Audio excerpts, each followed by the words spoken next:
Bom, pessoal, bom dia. A gente inicia o dia com a primeira live aqui no Jornalistas Livres, que também vai ficar disponível logo mais no nosso canal do YouTube, com o Raul Santiago. O Raul é um super parceiro, super querido, que está ali no Complexo do Alemão, no Rio de Janeiro. Ele é fundador do coletivo Papo Reto. Eu ia falar Pato Reto, o Raul é nervoso.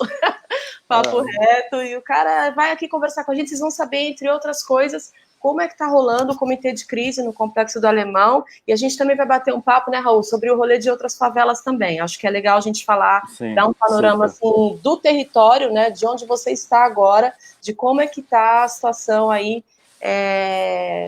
dessa ação que é, na verdade, muito independente do Estado, né? A gente pois é, vocês totalmente. sempre foram muito independentes do Estado, né? E a pandemia do Covid-19, ela vem até trazendo as movimentações e as ações de outras experiências que vocês já têm aí dentro da comunidade. Bom dia, Raul.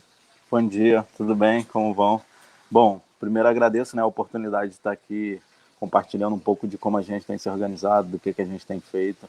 É muito importante essas conexões nesse momento tão sinistro para o mundo e aqui no Brasil em especial, para a realidade da juventude negra, periférica, favelada, sobreviver nesse cenário que está dado, porém ignorado, né? Enfim, aqui no Complexo Alemão, como você falou, a gente fundou, né, um gabinete de crise composto por algumas instituições.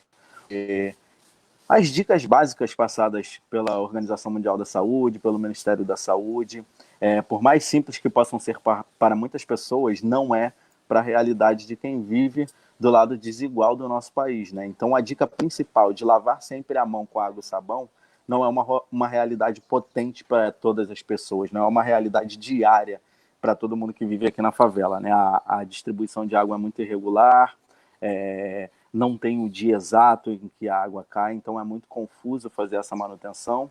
Além de que o isolamento social, a quarentena, todos esses processos não têm levado em consideração as realidades periféricas do país como um todo. Então o gabinete de crise ele surgiu, né, muito nessa vibe de tentar fazer uma conexão mais direta com moradores e moradoras do Complexo do Alemão, de tentar explicar, chamar atenção para o quanto é urgente a gente dar atenção ao que está acontecendo no mundo e o que agora já acontece aqui com a gente também no nosso país, de estarmos tomando cuidado, de estarmos trocando umas com as outras, uns com os outros, as dicas básicas de segurança. E o que a gente fez nesse gabinete, basicamente, foi abrir duas frentes. Uma interna, de comunicação direta com moradores e moradoras do Complexo do Alemão, levando em consideração que ainda existem pessoas que não só não têm regulada a chegada de água nas suas casas, como tem gente que ainda não tem amplamente água encanada, tem gente que nem tem banheiro dentro de casa, sabe? O banheiro ainda é do lado de fora da sua moradia.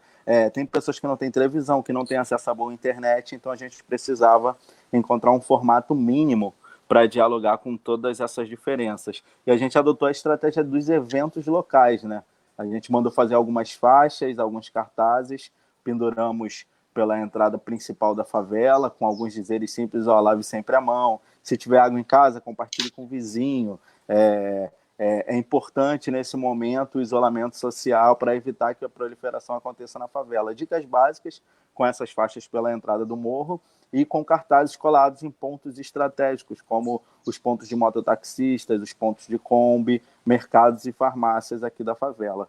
E aí, só que isso tem sido um trabalho de formiguinha, né? De um a uma, pouco a pouco, porque diante desse cenário político catastrófico que a gente tem, né? Desse presidente criminoso, genocida, que toda hora vai na rua incentivar as pessoas a não ficarem em isolamento, que isso é uma gripezinha, né? Como ele tem insistido em dizer de forma tão violenta, criminosa e genocida, é difícil disputar também com esse discurso, porque as pessoas que ouvem são pessoas que estão do lado totalmente desigual desse país. Então, são pessoas que não têm reserva financeira para estocar comida por um mês, por 2, por 3 meses. São pessoas que não tinham na sua organização financeira um planejamento que incluía comprar álcool gel, outros tipos de material de higiene e limpeza. Então, não considerar a gravidade de falas como essas, além de criminosa,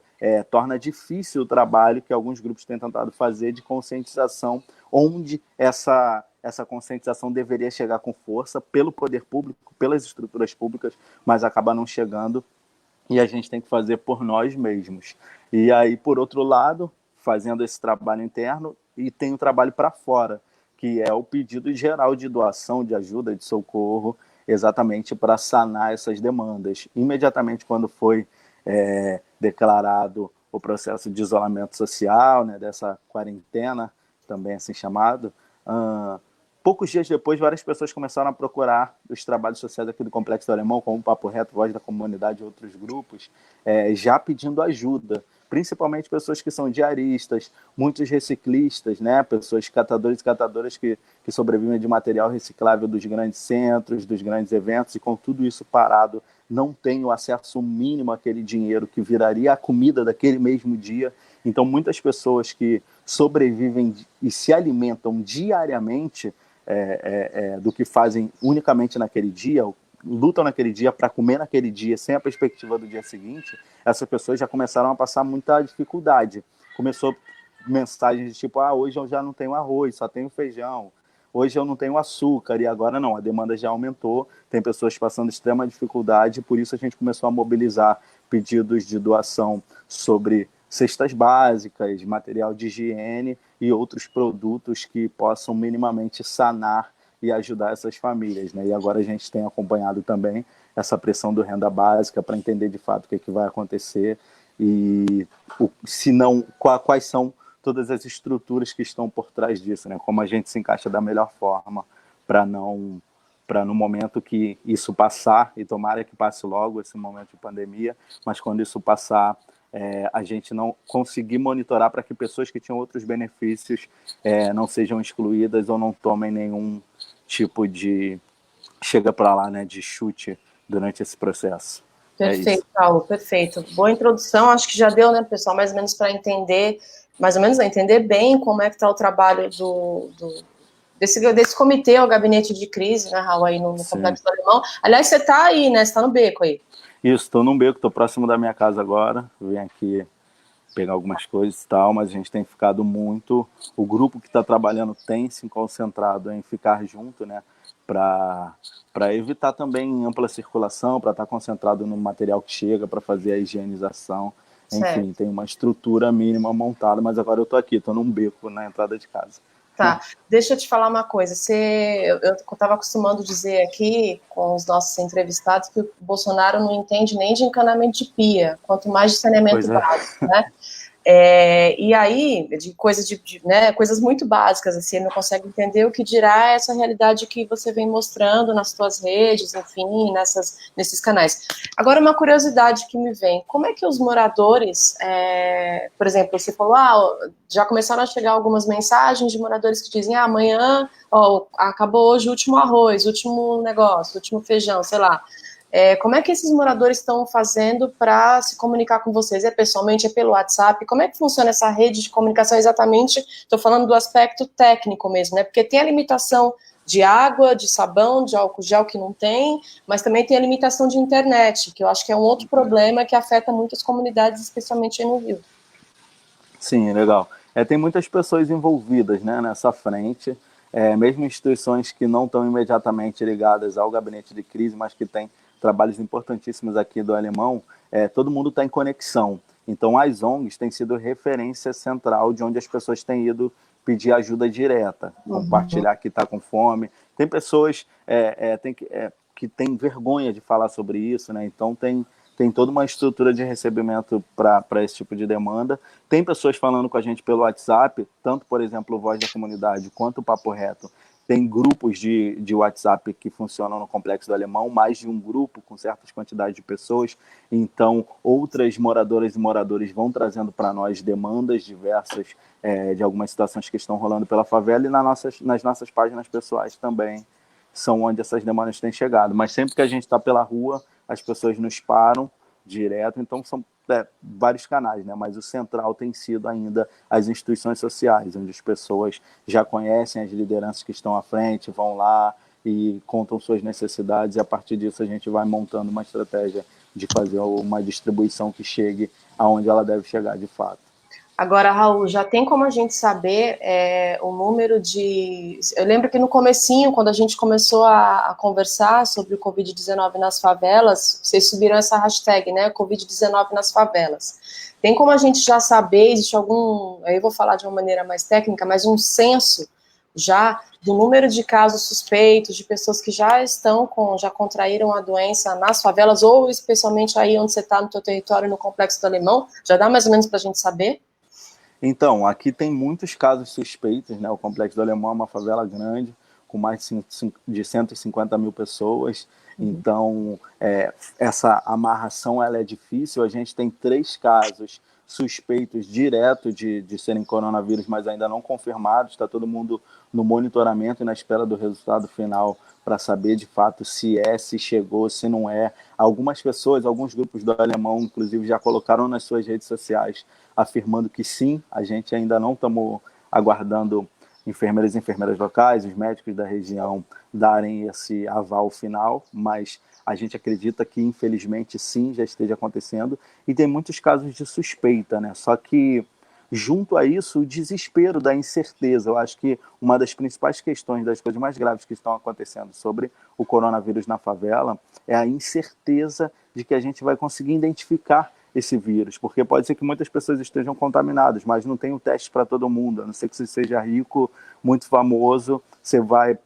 É muito triste quando a gente vê pessoas famosas, eu vou fazer o teste, não deu, tô tranquilo, vou fazer mais um para ter certeza, o que não é a realidade da gente aqui na favela, né? Então, o medo maior é que já tenham muitos casos, mas que não tendo testes, a gente não consegue ter certeza sobre isso, então a gente também fica nesse processo de exclusão, né? A exclusão não só de saber que a pandemia existe, mas de saber se estamos ou não com esse vírus aqui por dentro da favela. Infelizmente, eu não sou positivo quanto a isso, eu acredito que é possível que já tenhamos sim esses casos e que a gente está já começando muito atrás na tentativa de conter isso, porque a estrutura de poder público que é quem deveria ser o trabalho central para evitar isso está fazendo totalmente o contrário, né? E a nível da presidência, então é muito grave o que tem acontecido. Vocês já conhecem essa realidade muito antes de pandemia, desde o início das favelas. Acho que, né, a gente não traz uma grande novidade em relação a essa postura. Enfim, talvez num outro momento a gente teve algumas políticas públicas que foram importantes, etc., mas ao mesmo tempo, por exemplo, eu vou entrar em outro tema, que é a operação policial nas favelas, que elas não deixaram de acontecer, né? Pois é. E dentro disso, ontem a gente estava aqui em São Paulo preocupado com um temporal que caiu aqui no final da tarde, a gente estava preocupado com os flagelados, com as pessoas que iam perder suas casas, né, por deslizamento, por enchentes e tal, mas a gente também se preocupa, claro, com a questão da operação nas favelas, né? Eu sigo aqui um dos canais de Telegram que vai me dando aqueles pingas-pingas de notícias sobre operação na favela, e eu não deixei de receber nada, gente que está morrendo por tiro de bala perdida, gente que continua morrendo por escrotagem da polícia nas favelas, enfim, queria que você comentasse um pouco como é que está essa situação.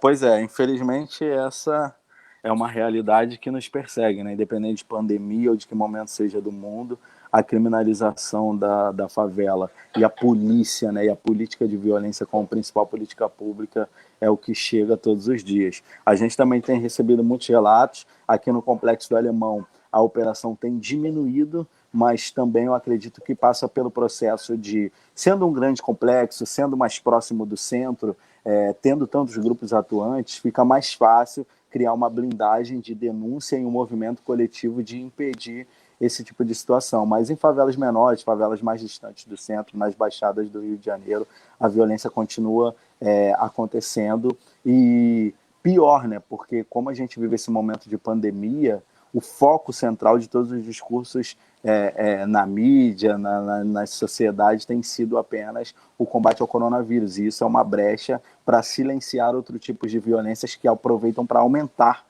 durante esse silenciamento, né? Então, a gente tem recebido pequenos relatos, Cidade de Deus, favelas aqui do entorno do Alemão, como Juramento, a gente viu que recentemente houveram operações, né, em meio a uma pandemia, em meio a não poder ficar em grupo, a gente vê esse tipo de situação. Então, por exemplo, eu fico preocupado até com a quantidade de policiais que não possam estar infectados, aí vem para a favela, isso circula, Claro, contamina todo mundo. claro. Ou seja, não, deveriam parar, a operação deveria ter parado também, né? Porque, enfim, não faz sentido nenhum esse tipo de ação diante da gravidade que o mundo está vivendo, diante da gravidade que o país está vivendo. Mas é isso, quando as lideranças a nível nacional ignoram esse processo, todo mundo aproveita a brecha para cometer as suas arbitrariedades próprias. O Estado, em especial no Rio de Janeiro, a força da Polícia Militar conhece bem essas brechas para usarem de qualquer momento para incidirem com mais violência, sabendo que o resultado de visibilidade do que eles estão fazendo vai ser menor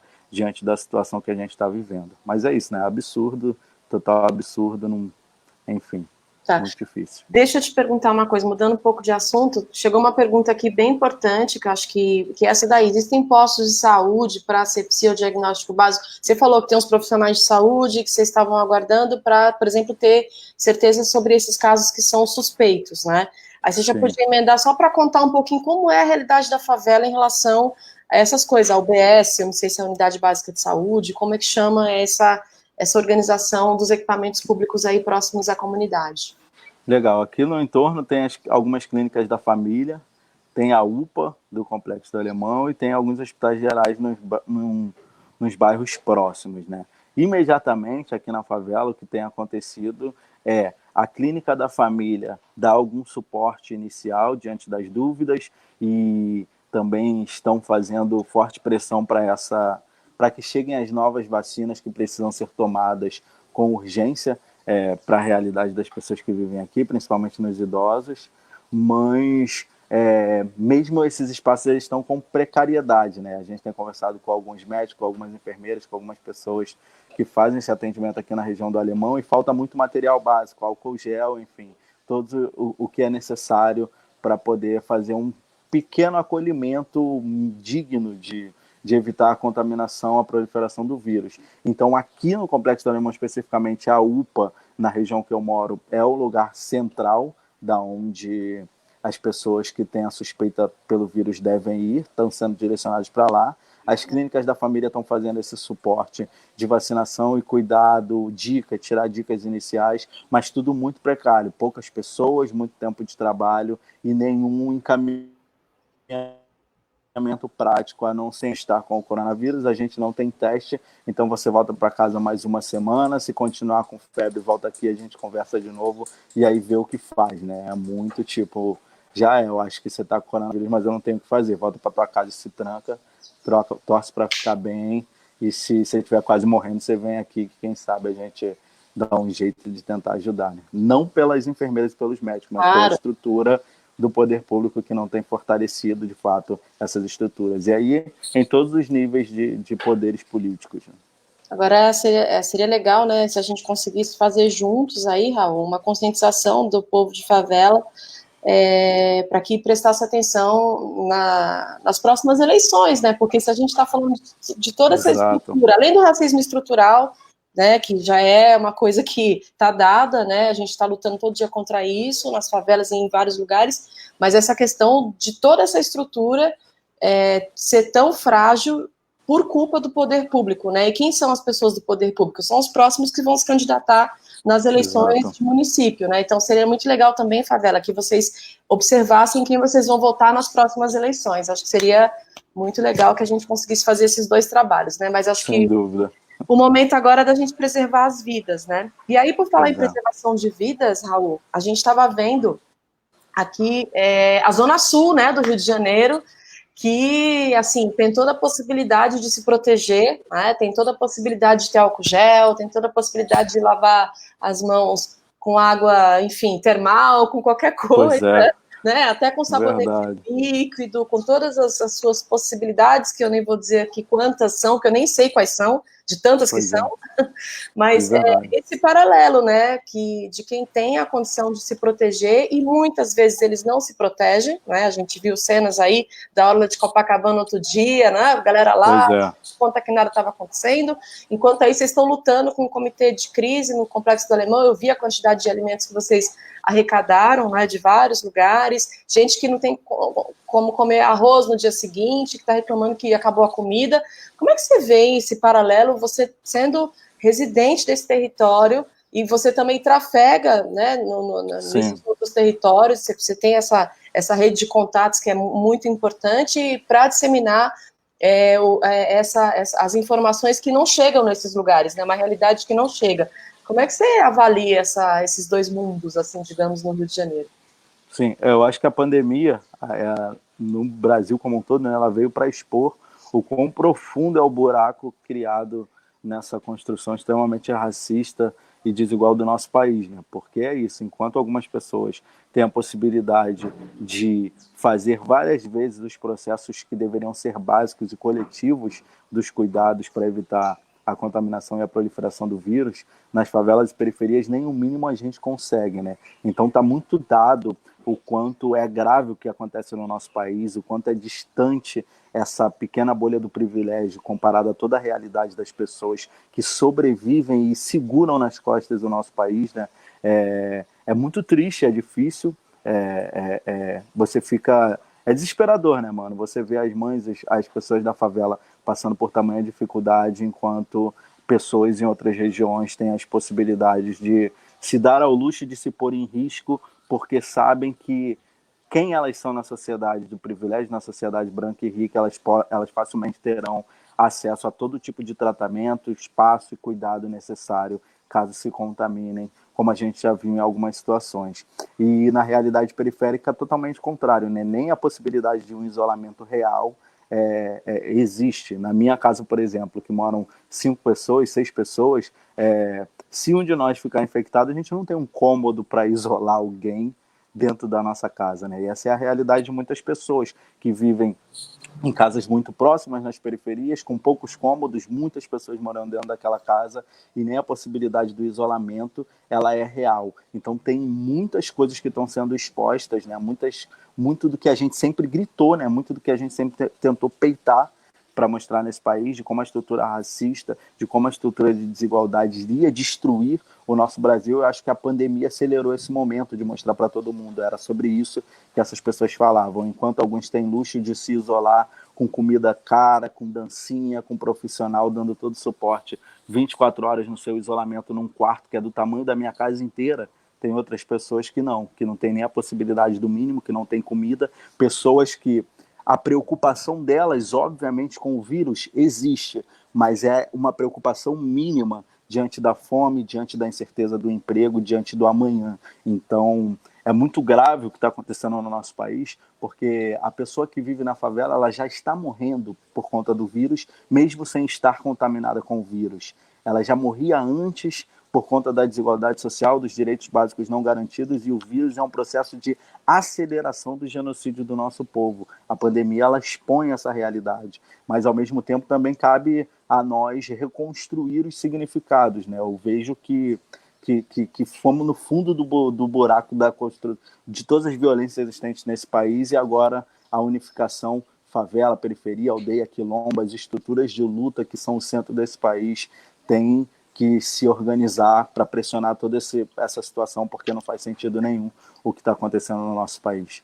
Ontem a gente entrevistou aqui, Raul, o Miguel Nicoleles, né, que é neurocientista, médico e tal, né, professor, e aí ele vai até agora começar a mandar os vídeos que ele está fazendo diariamente para nós, para aprofundar, né, essa questão. E aí eu pedi para ele gravar um vídeo para falar da questão desse espaço geográfico das favelas, e aí do macro espaço e do micro espaço, que é de dentro das favelas, né, para ele falar. E aí ele falou uma coisa que faz muito sentido com isso que você está dizendo agora, que ele falou que quando o mundo se vê diante de situações como essa, pandêmicas e, enfim, outras catástrofes, ele tem 2 caminhos para escolher, os países. um caminho é o caminho do caos, ou é o caminho de você realmente seguir pela solidariedade, fazendo empatia e mudando a lógica racista, capitalista, esse processo do pensamento micro que você disse, que o cara, ele está lá dentro ele vai lá, está dentro do seu apartamento, consegue se isolar num quarto lá com toda a estrutura, com todo o conforto,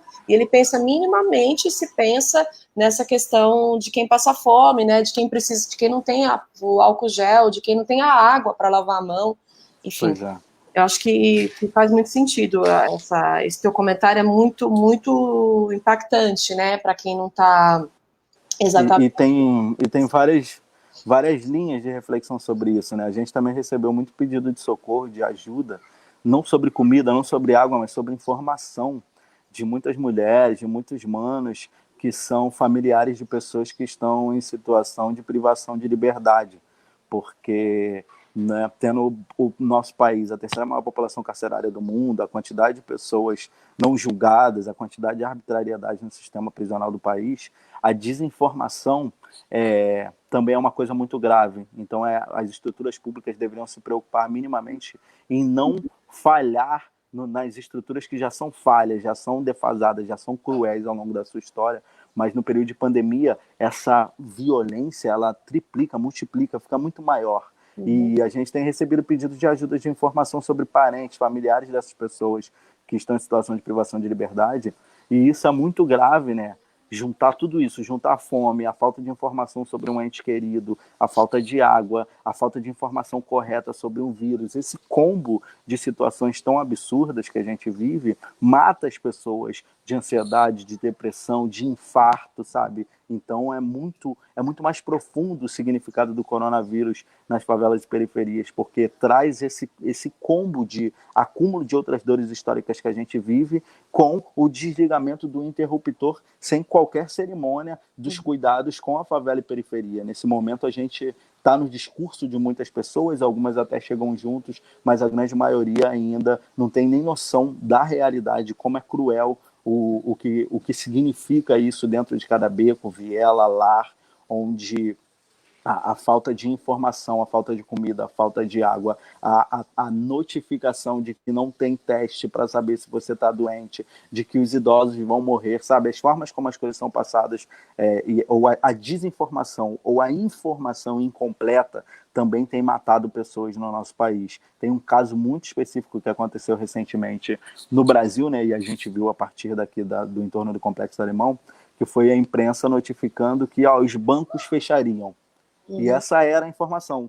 Ninguém falou que os bancos, o atendimento dos bancos iam reduzir, alguns não funcionariam, mas que os caixas eletrônicos continuariam abertos, que as pessoas poderiam continuar sacando seus dinheiros. Só falou, os bancos vão fechar. E aí causou um desespero, filas enormes de pessoas que estão na classificação de risco. Então, esse tipo de live que a gente está fazendo é muito importante para a gente poder aprofundar os significados, como a informação ou a ausência delas, ou ela colocada sem um cuidado, também gera violência nas realidades da juventude negra periférica, dos moradores e moradoras de periferias do Brasil como um todo.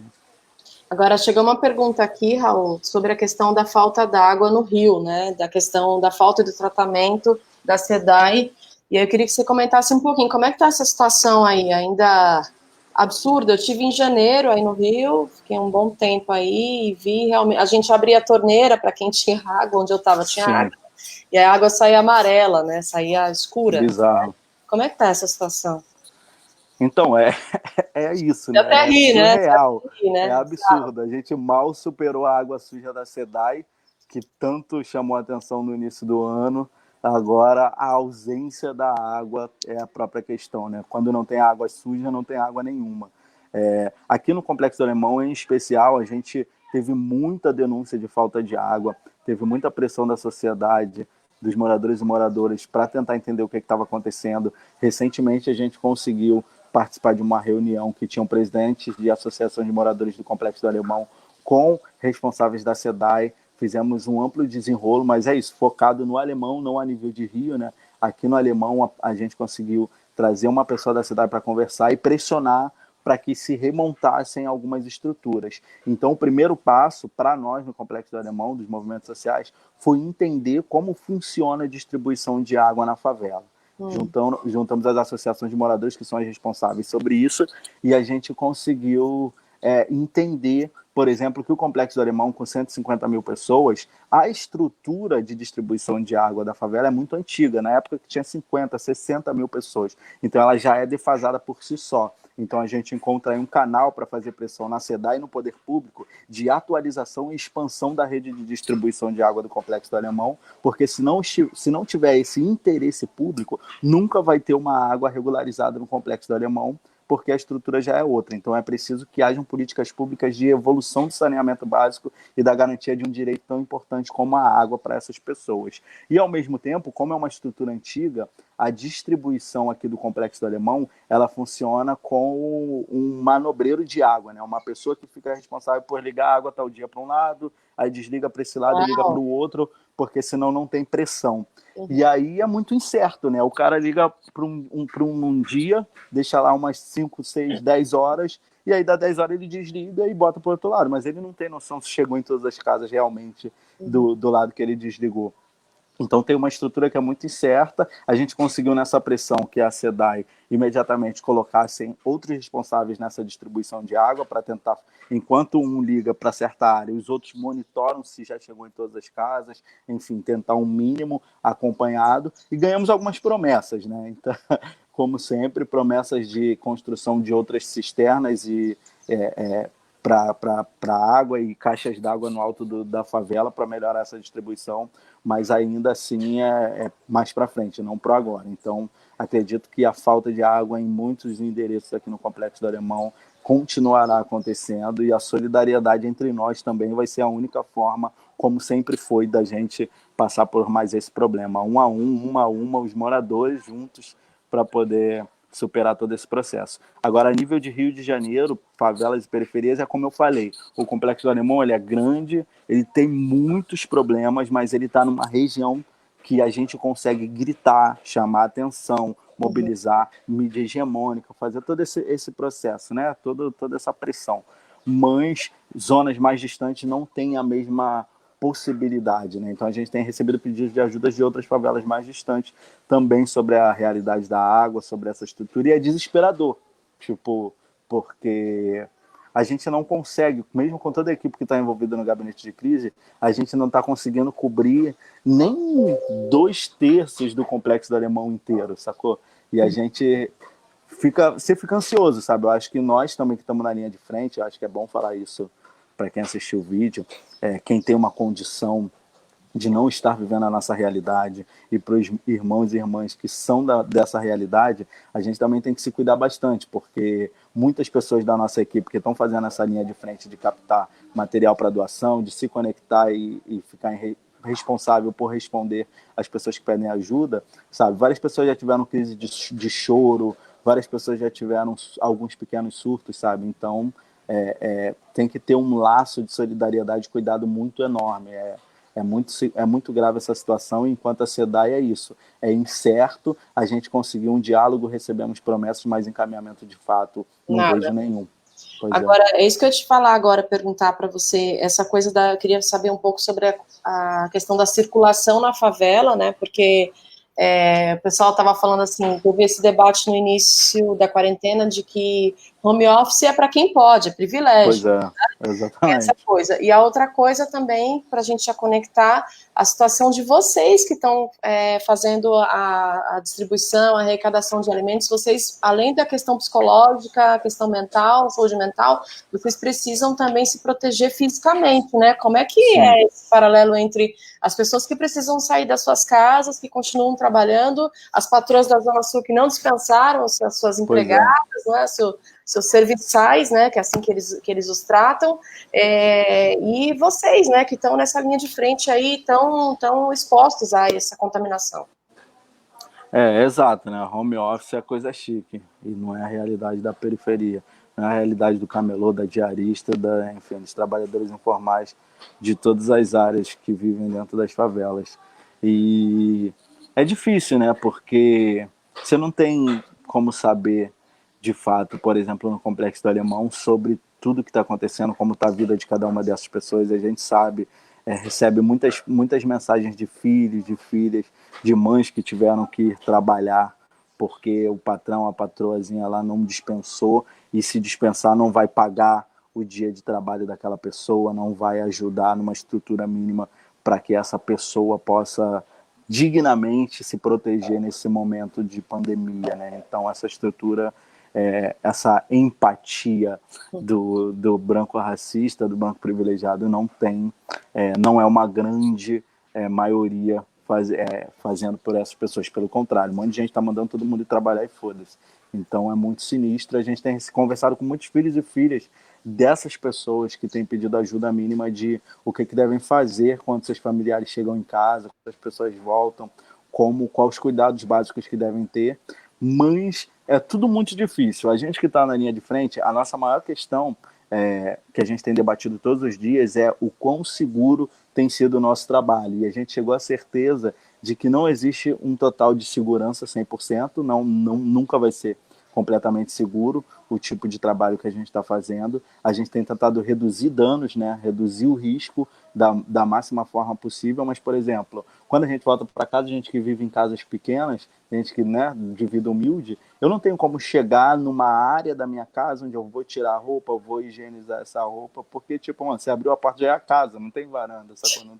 Não é essa a realidade. Então, alguns de nós começam a pensar em fazer um pequeno momento de isolamento das nossas casas. O grupo que está trabalhando junto possivelmente vai ocupar alguma das nossas bases, dos nossos espaços, dos nossos projetos aqui na favela, para, nesse momento de crise, estarmos nós que estamos na rua fazendo essa convivência, esse cuidado um do outro coletivo, com álcool gel, com tudo que seja necessário, e também planejando como vai ser essa distribuição com os moradores, né? A gente alugou um espaço com algumas doações que a gente recebeu financeiras, e tudo que a gente tem recebido de doação de cesta básica, material de limpeza, higiene, etc., a gente está recebendo nesse espaço, faz a limpeza lá e aí redistribui para a favela com um mínimo de higienização, e nessa entrega também tem tentado fazer o mínimo de higienização entre a moradora que recebe e nós que estamos entregando. E só que na questão do Rio de Janeiro, né,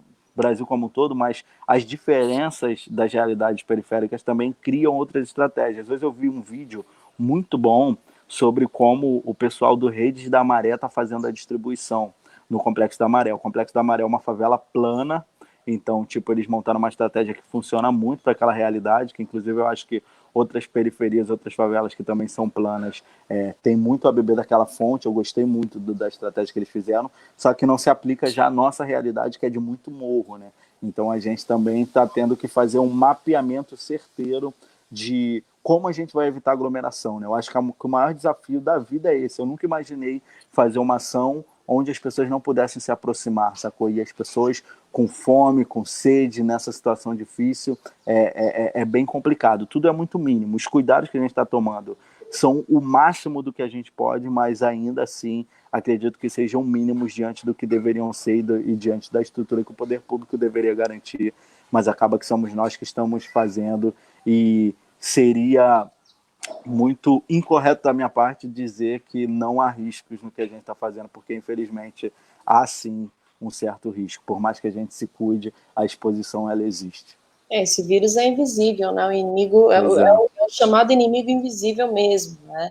Agora, para a gente encaminhar para o final, Raul, queria que você surgiu lá no começo do nosso papo uma pergunta de alguém de São Paulo. Desculpe, eu esqueci o nome. A gente foi informando outros comentários aqui, mas as pessoas de outros lugares, existe uma maneira, já existe, porque eu sei que o que vocês estão fazendo é heróico, na realidade, né?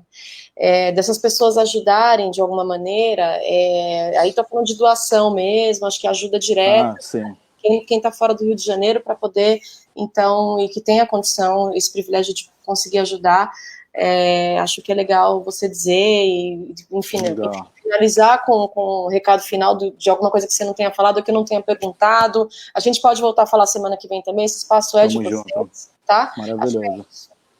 Tá, para quem quiser ajudar, o Coletivo Papo Reto e Voz da Comunidade estão com contas e PicPay abertos nos nossos perfis do Instagram. é fácil todo mundo achar. É só botar a Voz das Comunidades ou Coletivo Papo Reto, ou nos próprios Facebooks que vocês já encontram, para quem precisa, quem pode colaborar de forma financeira para a gente comprar as cestas básicas e os materiais de higiene. A gente está conectado com algumas distribuidoras que estão fazendo um preço de custo para nós, então dá para comprar muito mais material com os apoios que têm entrado. E quem é do Rio de Janeiro, além dessa doação financeira, também tem muitas pessoas que estão se organizando.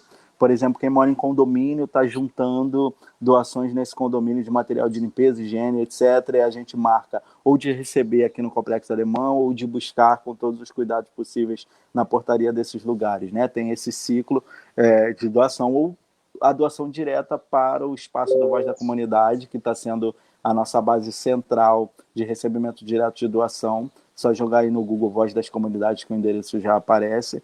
E mais importante do que isso, eu queria só repetir alguma coisa que eu já falei enquanto a gente conversava, que Voz da Comunidade Coletivo Papo Reto, obviamente, aqui no Complexo do Alemão, a gente ainda precisa de muita coisa. São muitas pessoas, são muitos moradores, a gente não chegou nem perto do alcance total da quantidade de gente que tem aqui. Mas, ainda assim, a gente consegue visibilidade e mobilização.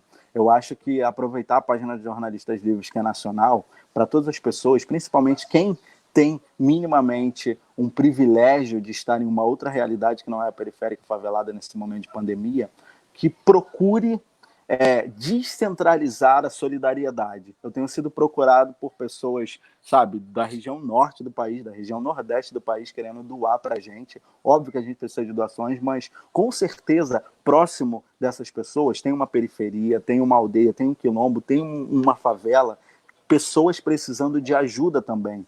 Então, descentralizar a solidariedade é muito importante nesse momento. Procura, conversa com o seu porteiro, tá ligado? Você mora num prédio chique, aquele cara que tá ali, que trabalha naquela portaria, com certeza tem informação para te dizer de pessoas próximas que estão passando dificuldades. Então, busque um raio mais local de solidariedade, que assim eu acho que pouco a pouco a gente consegue fazer o mínimo, né? Essa reparação histórica que a gente tanto fala. Agora é o momento de fato, abrir todo o privilégio e ver quem é quem, ajudar as pessoas a passarem por essa pandemia e ali na frente reconstruir um novo Brasil que não pode, de jeito nenhum, continuar se resumindo ao Sudeste. E hoje, durante a pandemia e durante a solidariedade que eu tenho visto, é muito bonita, é muito importante, mas ainda assim muito direcionada ao que é o Sudeste do país. E é preciso virar essa chave, olhar o Brasil como um todo, descentralizar essa solidariedade e procurar outros grupos, outros coletivos, outras pessoas organizadas que com certeza existem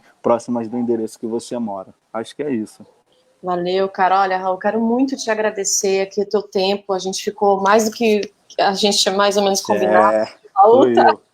Não, mas foi isso. O Raul, gente, ele tá assim super afogado com as agendas aí todas de ações em torno da pandemia aí no Complexo do Alemão. E vamos tentar, Raul, na próxima semana ver se a gente compatibiliza os horários para fazer uma nova live, você contar como Sim. tá. A semana que vem, a gente tem que ter, né, um cenário legal. Ainda mais difícil. A gente marca e pode vir uma outra pessoa, né? A Lana, as manas do Papo Reto. Quem mobilizou o gabinete de crise aqui no Complexo do Alemão foi uma companheira chamada Camila Santos, que é uma ativista pela moradia, uma guerreira daquele Complexo do Alemão, e ela é do movimento Mulheres em Ação no Alemão, e tipo, é uma pessoa importante também para a gente trocar uma ideia, porque o gabinete de crise, Voz da Comunidade, Coletivo Papo Reto, que tem uma mídia muito forte, é quem está fazendo essa comunicação e pressão. Mas quem fundou foi essa mana, mulher preta, favelada, mãe, tá ligado? A Camila Moradia, que é um ponto importante para a gente conectar também. Tá, então já pode combinar com ela, semana que vem a gente volta, e aí... Tamo junto. Ver se você consegue trazer, de repente se quiser trazer morador também, coloca irado. na câmera, porque às vezes tem a dificuldade da rede, né? Coloca na tua câmera da Camila para falar, dá voz para essa galera, que eu acho que é o que a gente tem que fazer agora. Tamo junto, satisfação. Tá Obrigada, viu? Valeu, galera, para quem acompanhou o Raul, compartilha aí, vai estar disponível também no YouTube, no Instagram, enfim, em outras plataformas de jornalistas livres. Obrigada, Raul. Tchau, tchau, até logo. Até logo. Saímos.